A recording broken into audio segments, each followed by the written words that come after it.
a Biblioteca Ayacucho, ela pretende ser, o próprio nome Ayacucho é uma referência à Batalha de Independência de Ayacucho, lá na Bolívia, e ela pretende ser uma coleção que expresse a história, a cultura, o pensamento, a literatura na América Latina. Uma das primeiras coleções que teve esse afã de apresentar um quadro cultural, intelectual, histórico da América Latina. Então, há livros na área de história que constituem fundamentalmente antologia de documentos com uma boa introdução. Há livros na área de literatura que são obras literárias de referência, tá? E por aí vai. Quer dizer, na verdade, há muitos documentos que são textos de época e que receberam um bom estudo preliminar, um bom estudo crítico, que é o caso desses documentos sobre independência. Eu aqui sugeri apenas a introdução feita por esses dois historiadores argentinos, José Luiz Romero e o seu filho Luiz Alberto Romero. Mas quem quiser acessar e passar um pouco pelos documentos que são proclamações de independência, que são manifestos, que são legislações, textos legislativos, é uma coletânea realmente saborosa. Ao mesmo tempo, um texto que é um texto contemporâneo, que é um texto que faz parte desse movimento de renovação historiográfica a que eu me referi, ou seja, um texto que está procurando semear essa perspectiva de olhar para o século XIX com outros olhos, reconhecendo ali toda uma complexidade em termos da construção da negociação política, em termos do esforço de persuasão, das instâncias de negociação, da importância do referencial republicano. Não é que a República fosse algo ali, simplesmente um pretexto para que os caudilhos fizessem o que bem entendessem, mas a República como uma referência efetiva, que teve lugar, que foi central nessas negociações. E esse texto é da historiadora argentina Hilda Sábato. Ele se chama Horizontes Republicanos na Iberoamérica, uma perspectiva de longo prazo. Tá? Um texto curto, mas muito contundente, muito interessante, que vai também iluminar um pouco o debate que nós vamos desenvolver nesse curso. Na aula seguinte, uma aula sobre a Argentina. Federalistas e unitários na formação das Províncias Unidas do Rio da Prata. Essa é uma aula clássica em História da América Independente, porque ela vai tratar da formação do Estado Nacional Argentino, da disputa entre federalistas de um lado, unitários de outro lado, e as figuras e as leituras que vão se destacando nesse cenário, dentre elas a figura de Domingo Faustino Sarmiento, um pensador que depois se tornou presidente da República e que escreveu a obra Facundo, Civilização ou Barbárie. Já ouviram falar desse texto? O texto Facundo, Civilização ou Barbárie, de alguma forma sistematiza essa percepção tão forte no século XIX sobre a disputa entre a civilização e a barbárie.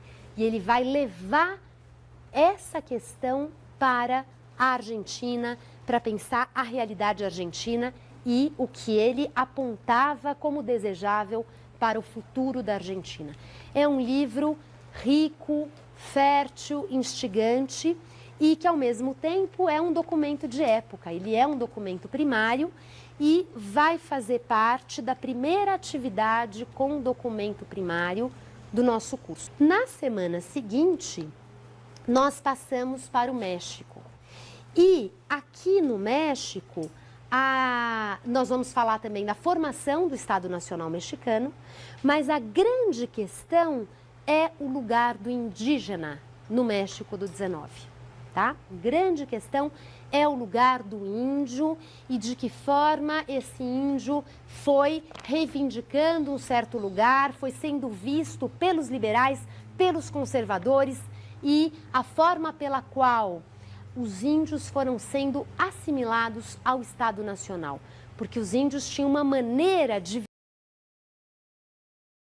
no vice-reino da Nova Espanha. Havia toda uma organização que havia sido estabelecida pela coroa espanhola no século XVI para reverter a mortandade indígena logo após a conquista. A coroa se alarma com as epidemias que circulam e os confrontos que vão dizimando os índios, e a coroa pensa em algumas soluções jurídicas para, de alguma forma, proteger esse índio no mundo colonial. É um índio que tem que pagar tributo, enfim, é um índio que há um peso que recai sobre ele, mas ele, de alguma forma, se preserva desse processo de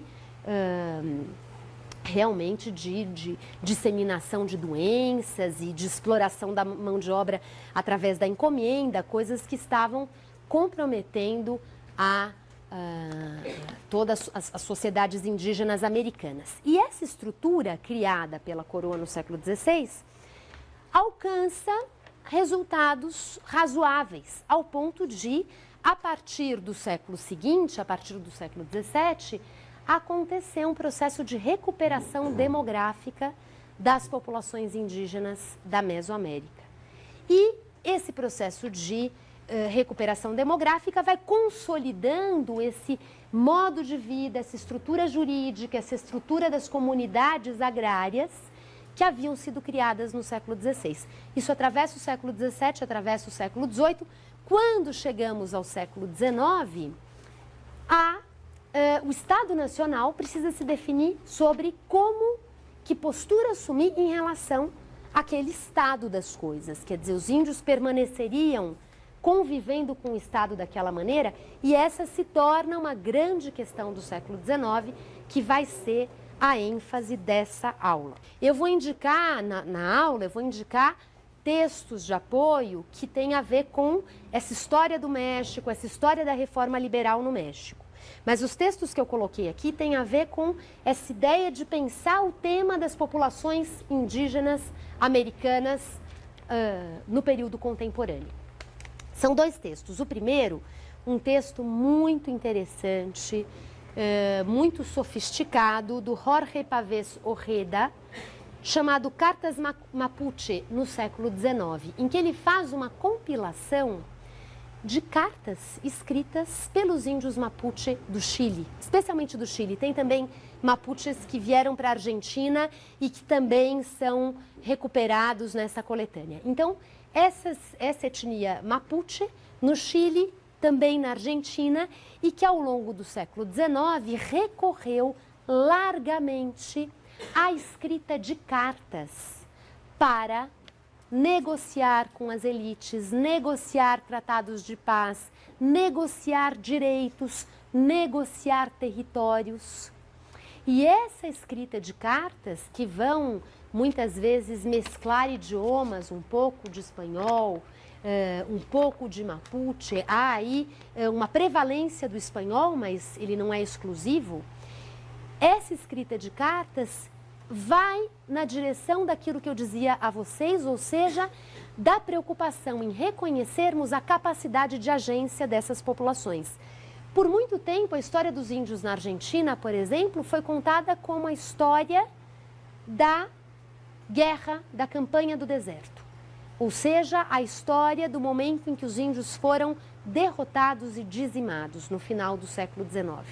O capítulo História Indígena se encerrava com a história da sua derrota em face do Estado Nacional e do seu quase que desaparecimento, né? Os índios deixaram de existir na Argentina, o que não é verdade, porque houve uma reconfiguração depois das campanhas do deserto, mas é lógico que eles não desapareceram, mas é como se eles tivessem perdido seu lugar na história. E hoje vem se contando uma história de cacicazgos indígenas, ou seja, cacicados indígenas, de confederações indígenas que se formaram no século XIX e que tiveram um poder de barganha grande.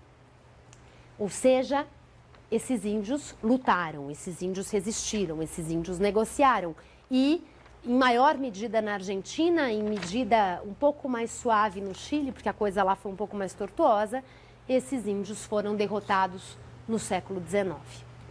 Então, vamos trabalhar o Peru, comunidades camponesas, modernização e sublevação no Peru. Aqui também a ênfase recai sobre a questão rural, a questão agrária e do índio, porque também no Peru as populações indígenas eram centrais, né? Inclusive em termos demográficos. E não é possível se pensar o Peru sem se reconhecer a centralidade do problema indígena, das comunidades indígenas, e isso foi algo importante no curso da formação do Estado Nacional Peruano. E na segunda parte da aula, nós vamos discutir um texto de um historiador peruano, que é um historiador peruano, digamos, entre aspas, datado, ou seja, um historiador que deve ser lido à luz do momento em que ele escreveu, do momento em que ele pensou o Peru. Nem tudo que a gente vai ler aqui vai ser a última palavra em termos da historiografia, porque às vezes é importante também recuperar não só o conteúdo das pesquisas, mas também o momento, as motivações, as preocupações que estiveram por trás de certas interpretações. Aqui alguém já leu 100 Anos de Solidão? Não. Tá, são poucas pessoas, né? São poucas pessoas. Então, é um livro que é um romance que, por um lado, vocês vão fazer muitos paralelos com o curso e acho que esse diálogo vale a pena. Por outro lado, ele é uma leitura clássica, que ilumina, que faz pensar, que faz sentir esse grande tema da América Latina, e que realmente, do ponto de vista literário, também é uma obra-prima. O livro foi tão lido e ele fez tanto sucesso e ele foi, de alguma forma, tão avassalador em termos de não sobrar espaço para mais nada na literatura latino-americana, que hoje existe uma reação aos 100 Anos de Solidão do Gabriel Garcia Marques. Tem movimentos de escritores que dizem quase que abaixo 100 Anos de Solidão, chega de 100 Anos de Solidão, porque já saturou, né? E é como se outros escritores dissessem a outros temas, a outras formas de narrativa. A América Latina não precisa ficar eternamente presa a esse modelo dos 100 Anos de Solidão e do chamado realismo mágico. Então, vocês devem saber disso, que hoje o movimento já é um pouco de se afastar dessa obra que ocupou um espaço tão extraordinário em uma certa representação da América Latina como um lugar inóspito, de um tempo que tem um outro ritmo, é uma outra temporalidade, das gerações, das guerras, tudo se perde um pouco e, inclusive, o leitor se perde muito no livro, porque os nomes se repetem ao longo das gerações e você, lá pelas tantas, não sabe exatamente em que geração você está. Bom, entretanto, eu acho que não dá para fazer a crítica sem ter tido a experiência, né? Então, eu acho que, para quem não leu, a minha primeira sugestão é esse romance. É esse. E depois, uma outra sugestão que eu faço é a do General em seu Labirinto, do Gabriel Garcia Marques, que conta a história do Simão Bolívar. E conta a história do Simão Bolívar justamente no final da sua vida, caminho do exílio, bastante desgostoso, doente, e a visão dele sobre uma nova ordem que está ruindo. Então, um livro melancólico, mas muito bem escrito. E, finalmente, aí uma outra possibilidade é o romance do Augusto Roa Bastos, que é um escritor paraguaio, e nesse romance Eu, o Supremo, ele conta a história quer dizer, uma história, claro, ficcional, mas é inspirada na figura do ditador paraguaio Gaspar Rodrigues de Francia, que governou o Paraguai durante décadas após a independência. É um romance extremamente bem escrito e que faz parte de um certo rol de romances da América Latina que se dedicaram ao tema da ditadura e da figura do ditador.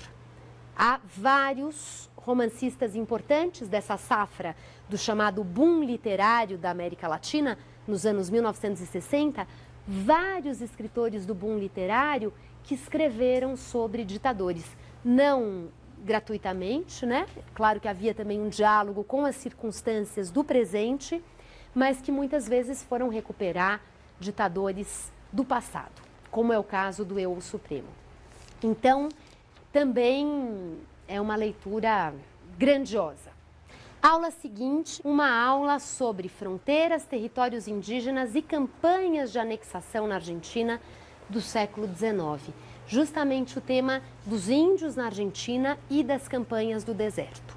E nessa aula haverá uma conferência do professor Gabriel Passetti, professor da Universidade Federal Fluminense, que tem um livro publicado sobre o tema, que é um livro muito interessante, ele já veio falar em outros cursos meus e realmente foi uma pessoa que contribuiu para trazer para o Brasil todo o movimento de renovação, de reflexão que estava em curso a respeito do lugar dos índios na Argentina do século XIX. Um tema também saborosíssimo.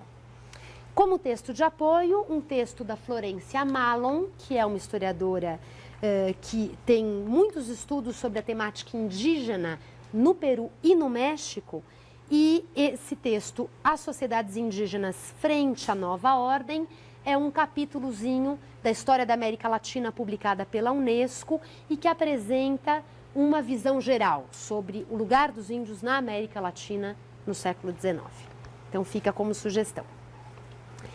Aula seguinte, nós passamos do mundo rural para o mundo urbano e vamos discutir o Chile e a Colômbia, origens de uma consciência de classe, que é a questão dos artesãos urbanos no Chile e na Colômbia, e um pouco da história desses dois países e, ao mesmo tempo, dois textos que vão nos levar para esse debate acerca dos artesãos, de uma certa identidade de classe, da capacidade de associação e o debate que existe atualmente em torno disso. Então, são dois textos, o primeiro deles, do Sérgio Gonçalves, O Mundo das Casas de Lata, A Vida na Pampa Salitreira, que faz parte da história da vida privada na Argentina. A Pampa Salitreira é o deserto do Atacama, onde se explorava salitre no Chile na virada do século. E o outro texto, do David Sowell, A Sociedade Democrática de Artesãos de Bogotá, que é um texto que vai falar desses artesãos na Colômbia, nas cidades no século XIX, e o que era essa estratégia de associação que os artesãos mobilizavam. E para isso ele vai polemizar com a historiografia de matriz marxista e vai refutar algumas das interpretações que foram feitas sobre o tema. Eu não dei o outro texto para vocês, mas posso dar como texto complementar e vou apresentar aqui um pouco as origens do debate para vocês entenderem onde ele se situa. Na aula seguinte, Educação e Cultura Popular na Argentina e no México. Essa é uma aula que também é uma aula que me toca particularmente. Eu fiz a minha tese de doutorado em temas que vão um pouco por aí, que tem a ver com as políticas educacionais de criação da escola primária, de criação de bibliotecas populares, as iniciativas de difusão cultural e de ideias através do teatro, dos impressos, do teatro de fantoches. Então, vou falar um pouco desse cenário de uma certa circulação cultural e intelectual, mas em busca dos setores populares, na Argentina e no México desse período, e o texto, que é um texto que eu gosto bastante, do William Beasley, é um historiador dos Estados Unidos, especialista em México, e que vai falar do papel justamente dos chamados titeriteiros. Os titeriteiros são aqueles que fazem o teatro de títeres, ou seja, que fazem o teatro de fantoches. E ele vai mostrar a centralidade desses titeriteiros para a circulação de opiniões políticas no México do XIX, ou seja, o teatro itinerante vai e carrega consigo certos olhares, certas notícias, certas interpretações que vão formando uma certa opinião pública. Então, bem interessante, faz parte de um debate que nós vamos fazer aqui sobre o tema da formação do espaço público e da opinião pública no século XIX, que não necessariamente se deu através de pessoas alfabetizadas que sabiam ler, que sabiam escrever e que por isso puderam fazer parte desse espaço público, mas que esse espaço público também se valeu de formas de comunicação oral ou visual. Quer dizer, a visão de que a modernidade depende da escrita para acontecer é uma visão que deve ser relativizada. A modernidade, o espaço público também podem brotar de outras formas de circulação que não necessariamente escritas. Tá? Isso tudo remete àquele texto do Jürgen Habermas sobre a formação do espaço público. É um texto dos anos 60, um texto clássico, e que engessou um pouco o olhar dos historiadores em torno dessa visão de que a escrita era a condição, a difusão do alfabeto, da alfabetização, era uma condição para o nascimento da modernidade. Claro que isso tem um lugar, mas esse lugar é difuso e ele pode se conciliar com outras práticas. Tá? Então, essa aula vai por esse caminho. A aula seguinte, os científicos e a modernização do México nas últimas décadas do século XIX. Essa é uma aula sobre o regime do porfiriato no México, a ditadura do Porfírio Díaz, que governou o México por décadas até a Revolução Mexicana, já no início do século XX. E o porfiriato é um momento de grandes transformações no México, de modernização, a cidade do México cresce, incorpora uma série de serviços modernos, né, que vão chegando, bonde, etc. E nós vamos falar um pouco sobre o perfil dessa modernização do México nesse período e, ao mesmo tempo, o projeto de nação do Porfírio Díaz. Esse é o momento em que o Estado mexicano se consolida como um Estado centralizado. Depois de décadas de guerra civil, de invasão do México pelos Estados Unidos, pelos franceses, e esse é o momento em que o Estado se consolida. Então, vamos tratar também do tema da formação da nação e na segunda parte da aula vamos analisar imagens que são pinturas históricas que fazem parte desse movimento de se construir um certo panteão nacional, um certo panteão de imagens que expressassem a nação, expressassem a origem da nação, a história da nação e os elementos que formavam a nação. Pensando a América Latina mais conjuntamente, já não se trata de uma temática nacional, natureza e sociedade latino-americanas na consciência planetária, projeções imperiais, ou seja, vamos falar de como a América Latina é percebida, é representada por não americanos, por não latino-americanos, mas sobretudo por esses países como a França, como a Inglaterra, que estão empenhados em construir uma consciência planetária, uma consciência do mundo, em mapear o mundo, em se pronunciar sobre o mundo, em representar o mundo e fazem isso através de muitas estratégias. Por exemplo, através dos chamados relatos de viagem que ganham muita popularidade no século XIX. Né? O Humboldt, por exemplo, daqui a pouquinho vou falar dele, teve a sua obra publicada e essa obra depois foi reeditada em vários formatos, aos pedaços, integral, e foi lida por um público grande.